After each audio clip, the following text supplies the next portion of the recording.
End of day 11. It's been another really long day. The thing on the agenda was trying to get some patients transferred out of Gaza. Families are asking us if they can be transferred. One of them just burst into tears, sobbing, and I didn't know what to do because we can't take all.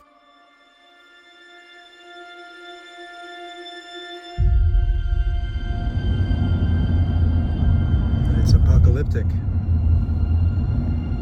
My name is Samer Attar, and I'm a surgeon from Chicago. In my spare time, I volunteer in war zones, and now I'm part of the first convoy of 4 international doctors to be embedded into northern Gaza. This moment, northern Gaza, there is 0 international presence. We're completely cut off from the world. The mission is supposed to be 2 weeks long. We bring enough food for a month. That just happened now. Yes. Damn. As we wait at this Israeli checkpoint, a bomb goes off nearby. During the checkpoint, we're not supposed to get out of the car. We are checked by snipers, so always the hands. And welcome to Gaza. Here we are. This time I decide to film my journey. Day 1, so it's day 2. The end of day 4. End of day 6, beginning of day 7. Get that much sleep last night. Another mass casualty event. Back to back cardiac arrest. They cut off the electricity. What was this? هذا مرة نزلت قذيفة من طائرات الاستطلاع والستي تقريبا على مستوى قطاع غزة كله تم تدميره. There was a message you would like to tell the world. One message you could share. If you wanted to give a message to the world, what would it be? We try to plant our futures in this place, but now there is no future. Help us. Help us. Please, ceasefire. Please, stop this.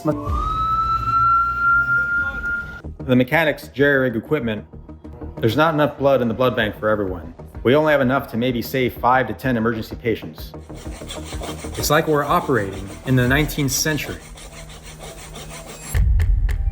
The World Health Organization has documented 450 attacks on the healthcare system since October 7. The staff of this hospital told me they were stripped to their underwear and handcuffed. And after one attack, they killed them by gunshot. 2 hygienists and 1 nurse. Sorry. Israel says Hamas hides in these facilities. This is the entrance to the emergency room of Indonesian hospital, which is currently non-functional. When this hospital was bombed, it was reported that at least a dozen people were killed. But that's a massive understatement. Because when this CT scanner was destroyed, countless Gazans were given a death sentence.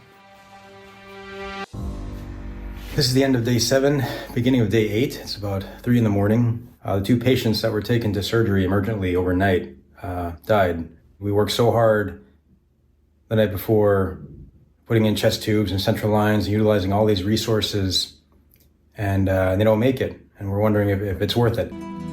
The longer this war goes on, the more wounds will become infected. The more limbs will have to be amputated. And without more resources, even the people who are lucky enough to survive will be permanently disabled. The first American you've ever met. Yes, you are the first one. Yeah. What do you? Nice to meet you. Well, what do you think of Americans? No.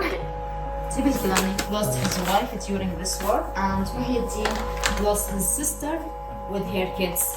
And you live here? Yes, we live here, and I live in the department upstairs. Many of these healthcare workers live in the hospital or in the rubble outside. This is my home. Now you see it. No home. No home. No home. Without their families who are either dead or have fled south. I'm curious to know why they stayed behind. Abu Zakaria says that driving an ambulance gave him a sense of purpose. Haneen, the anesthetist, says her work helps her heal. Telling me that, Dad, if I die, I want you to know and to tell the world that I forgive the Israelis. We would like peace with any nationalities. We don't hostile anyone. We don't hate anyone. There's compassion and generosity, like when they bake us donuts, even though they're starving. There's resilience, and the ways they continue to find joy. There's a sense of duty to humanity. That's what inspires these doctors and nurses to stay. It's remarkable to witness. When you're around people like this, it's like a brotherhood. Very inspiring how people can maintain their spirits. There's one more thing you need to see. On one of my last days, I come across a man collecting dirt. Going up the staircase. Holy cow.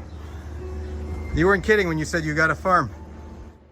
His wife is pregnant, and he's planting a garden to grow food for his future child. Inshallah, we will have a baby after 3 months. I try to have some vegetables. You can see the first. How are you feeling this morning? Alhamdulillah. Alhamdulillah.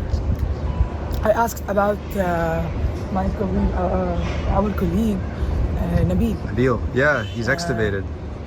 They took the breathing tube out.